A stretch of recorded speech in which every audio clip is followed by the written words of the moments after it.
Olá pessoal, meu nome é Hamilton, eu sou docente do Departamento de Fisiologia do Instituto de Biociências da USP e eu sou um dos professores responsáveis pela disciplina de Integração e Controle, uma das disciplinas do módulo 4 que está começando hoje. Eu e a professora Maria Aparecida, também lá do Departamento de Fisiologia do Instituto de Biociências. Bom, a ideia hoje é apresentar a disciplina para vocês, contar um pouquinho o que vocês vão ver ao longo das próximas semanas e começar um pouquinho já do conteúdo da primeira aula. Bom, vamos mostrar então o que vocês vão ver ao longo das próximas aulas.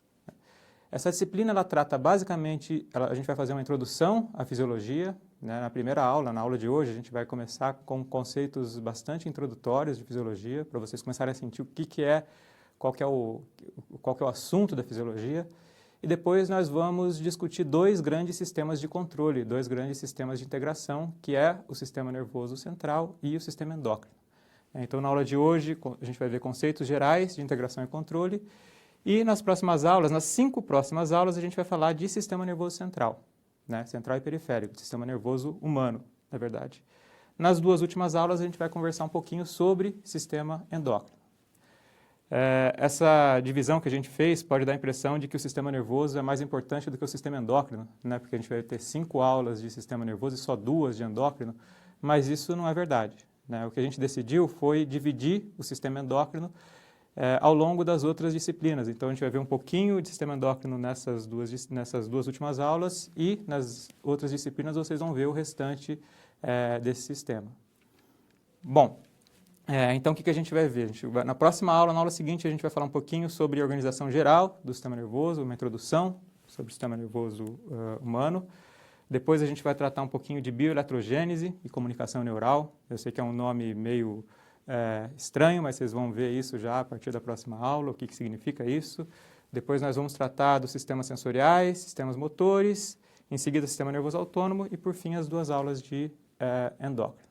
Bom, vamos lá então, vamos começar já com a primeira aula hoje, que a gente vai tratar de conceitos mais gerais de integração e controle, conceitos bastante introdutórios. A gente vai passar um vídeo que foi feito pela professora, foi coordenado pela professora e apresentado pela professora Renata Rossar, da Universidade Federal do Rio Grande do Sul. É um vídeo muito legal, vocês vão ver, tem um monte de animação, e é um vídeo que trata exatamente do conteúdo da nossa aula hoje. Ela gentilmente cedeu esse vídeo para mostrar para vocês, e eu quero que vocês prestem bastante atenção, enquanto vocês assistem o vídeo, nesses 3 tópicos que estão aqui no slide. Primeiro, o conceito de meio interno e qual é a diferença entre meio interno e meio externo. Depois, o conceito de homeostase, esse controle, esse equilíbrio dinâmico do meio interno. Vocês devem ter lido ou vão ler isso no texto referente a essa aula. E, por fim, qual é o papel desses 2 sistemas de controle, o sistema nervoso e o sistema endócrino, que serão os assuntos das próximas aulas. É isso, pessoal. Aproveitem.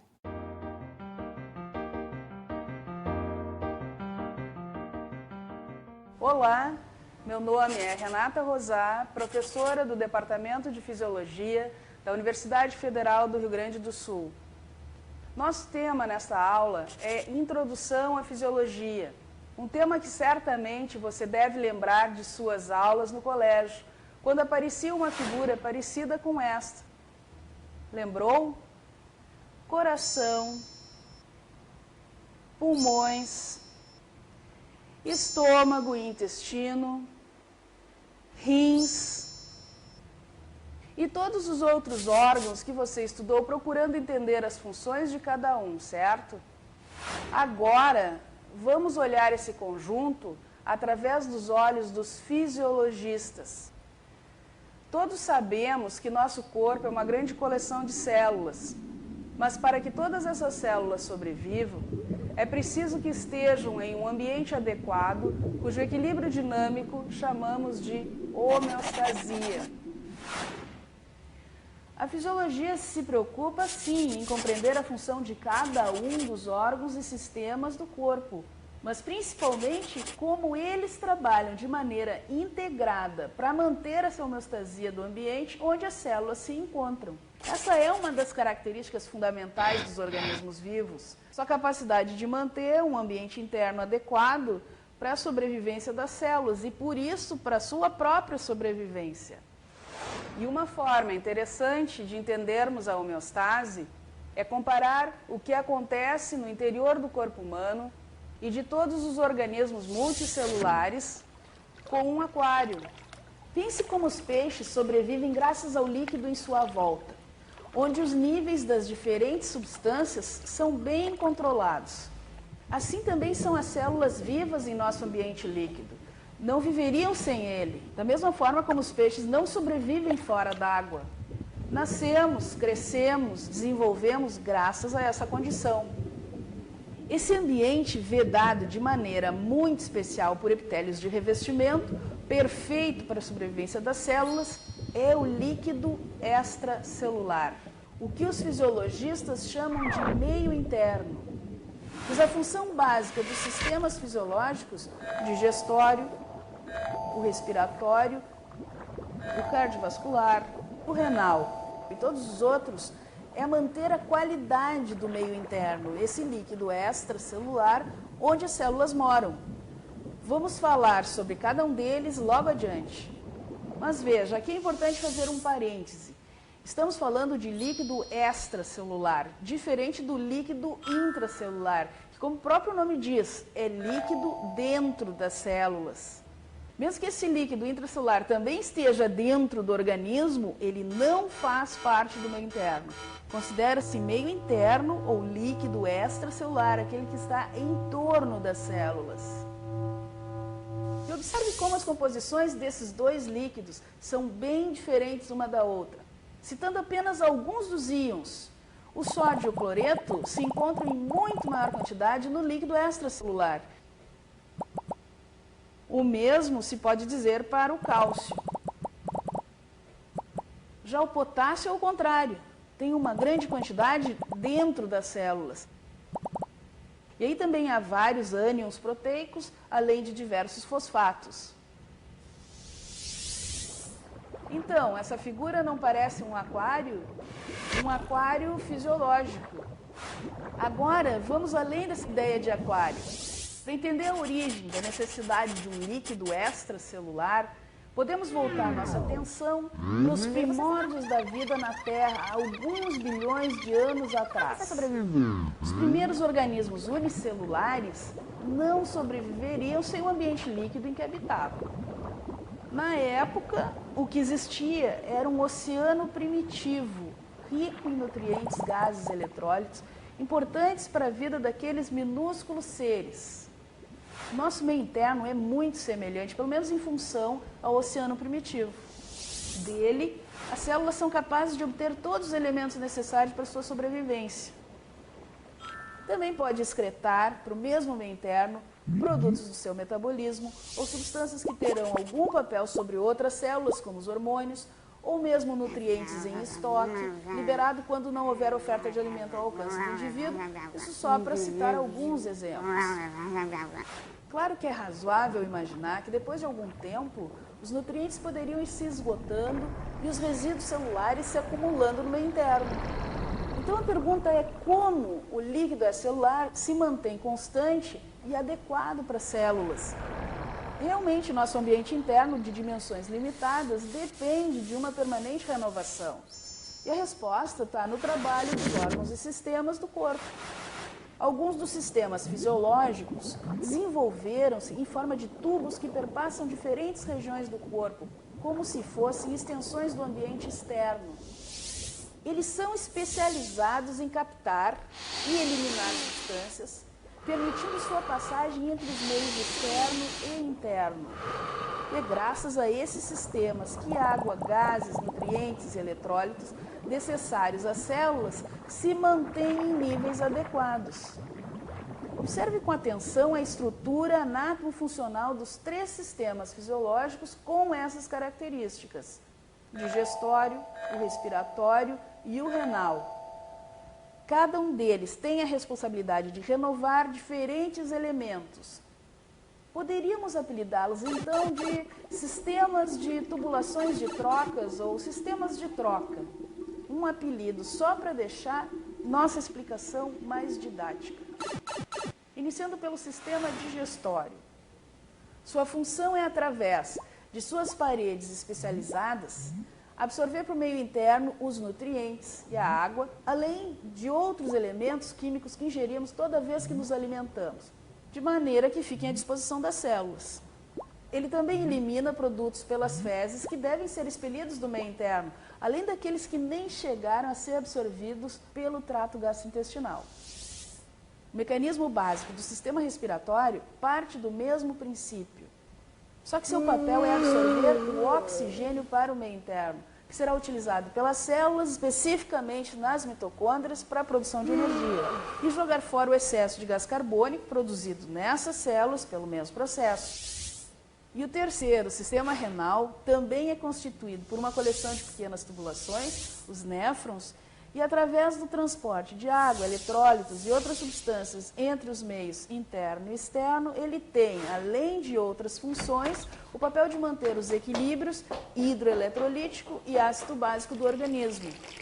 Assim, nossa urina tem uma composição que reflete aquilo que o meio interno não necessita mais, ou não pode mais acumular. Mas e o sistema cardiovascular? Certamente ele deve ter uma função central na homeostase. Mas diferente dos outros três sistemas já citados, o sistema cardiovascular é um dos compartimentos do próprio meio interno que se desenvolveu de acordo com o mesmo propósito: cooperar para a manutenção deste ambiente.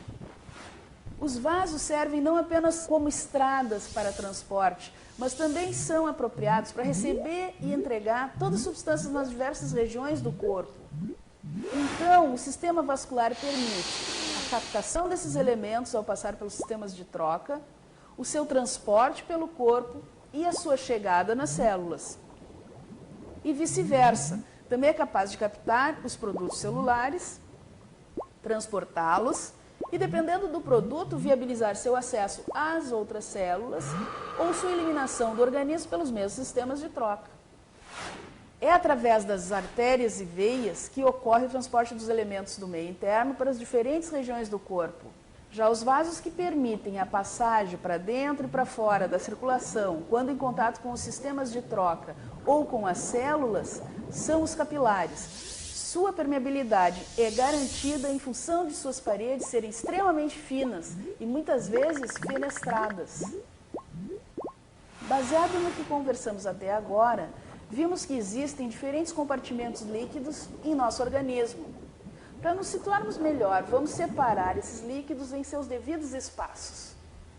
O líquido extracelular, ou meio interno, se encontra em dois compartimentos.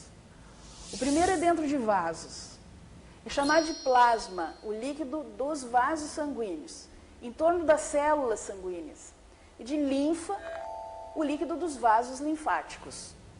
Existe ainda uma quantidade de líquido extracelular fora dos vasos, que fica em torno das células dos diferentes tecidos, que não as células sanguíneas. É o líquido intersticial.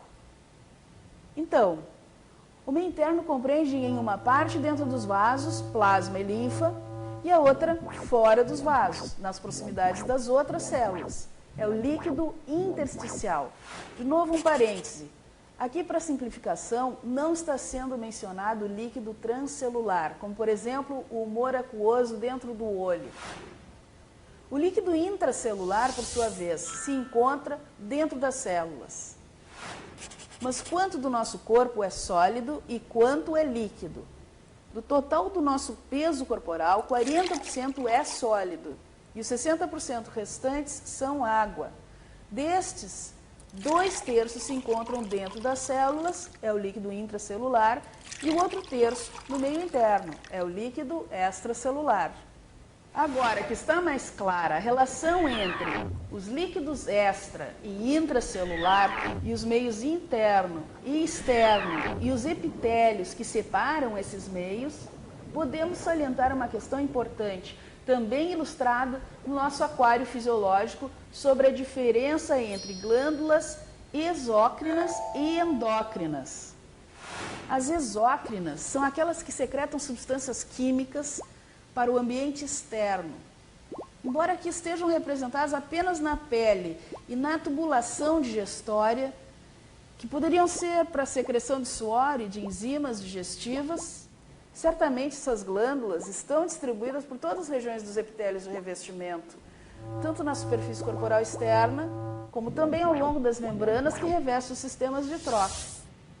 Já as glândulas endócrinas liberam seus hormônios diretamente no meio interno, por isso podemos medir hormônios na circulação sanguínea. Esse sistema endócrino, juntamente com o sistema nervoso, constituem os mais importantes mecanismos de controle do organismo, mas serão abordados em outro momento. O que você deve lembrar desta aula? Cada um dos sistemas, o cardiovascular, o respiratório e todos os outros, precisam ser vistos contextualizados, de forma integrada.